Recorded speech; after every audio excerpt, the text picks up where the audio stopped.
Сәлеметсіздер ме? Мен Текелі қаласы нөмірі 4-ші орта мектебі 8-ші сынып оқушысы Жүсіпова Айдана. Менің жобамның тақырыбы жергілікті сазгер Керейбаев Мырс Рамазанұлы Қазақстанның 100 жаңа есімі номинациясы. Жобаның өзектілігі ұлы ақынымыз Ілияс Жансүгіровтің поэзиясының жас ұрпаққа жетуі тиіс туындыларын әнге қосып, музыка тілімен шеге жеткізген жергілікті сазгер Керейбаев Мырс Рамазанұлы өнер жолындағы шығармашылық жетістіктерін халыққа таныту, Қазақстанның 100 жаңа есіміне лайықты екенін насихаттау. Жобаның негізгі мақсаты еңбегімен елінің құрметіне мақтанышына бөленіп жүрген Мырс Рамазанұлының еңбегін зерттеп, Ілияс Жансүгіров поэзиясымен үндестігін айқындау, Қазақстанның 100 жаңа есіміне лайықты деп табу. Алға қойған мақсатының негізінде мынадай міндеттер қойылды. Ең алдымен сазгер Мырс Керейбаев пен Ілияс Жансүгіровтің шығармаларының маңызы мен тәрбиелік мәнін анықтау.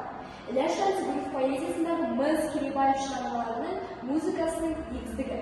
Ілияс Жансүгіровтің шығармалары мен сазгер Мырс Керейбаевтың арасындағы үндестіктің дәлелі толқы ақсу әдеби ғылыми жинағының жарық көру. Келесі кезекте үндестік. Ең алдымен Ілияс Жансүгіров поэзиясына тоқталсақ, нағыз жан-жақты дарын иесі, оның қаламынан түрлі жанрда тамаша туындылар шығып, қазақ әдебиеті өнеріне өшпес із қалдырған үлкен қаламгер, қазақ поэзиясының құлагері. Келесі кезекте Мырс Керейбаев. Сазгер, ұлы ақынымыз. Ілиястың поэзиясындағы саздылықты, әуезділікті, ақынның айтар ойын дөп басып, өзінің шығармашылығына арқау етіп, әндерін сырға, әуезге толтырып, үндестігін тауып, әнге айналдырған композитор.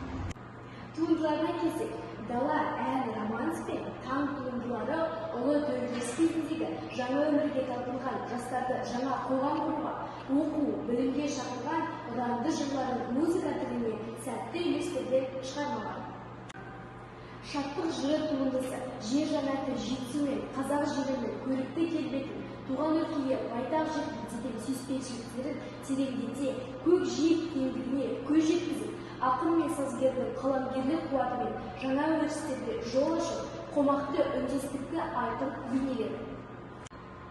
Ағынды менің ақсуым өлеңінде тұнып тұрған табиғат көрінісі дерсін. Ақын әрбір көріністі назардан тыс қалдырған. Бұл да Ілияс Жансүгіров пен Мырс Керейбаевтың бір шеберлігінің көрінісі. Туған жері Ақсудың асау табиғатын таныта білген туындысы. Ағынды менің ақсуым өлеңін ақын шығармаларындағы шоқтығы биік туынды ретінде бағалауға болады. Сазгер Мырс Рамазанұлы өзінің шығармашылығына Ілияс поэзиясын арқау етіп, әндерін біртұтас дүние етіп, үндестігін тауып, музыкаға айналдырсам деген талпынысы құптарлық ізденісі.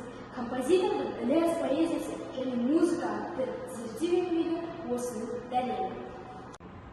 Өз жобамды қорытындылай келе, Ілияс Жансүгіровтің музыкаға сұранып тұрған өлмес поэзиясы Мырс Рамазанұлының қиялына қанат бітіріп, ақынның туындыларындағы сазылықты, ерекше әуезділікті, айтар ойын дөп басып, үндестігі тауып, музыка тіліне айналдырылған үндестік сәтті шыққаны көз алдарыңызда. Жетісу өңіріндегі сазгер ағамыздың қазақ еліне сіңірген еңбегін ескере, бүгінгі ұрпақ жастарға таныстыру менің алға қойған мақсаттарымның біріне айналды.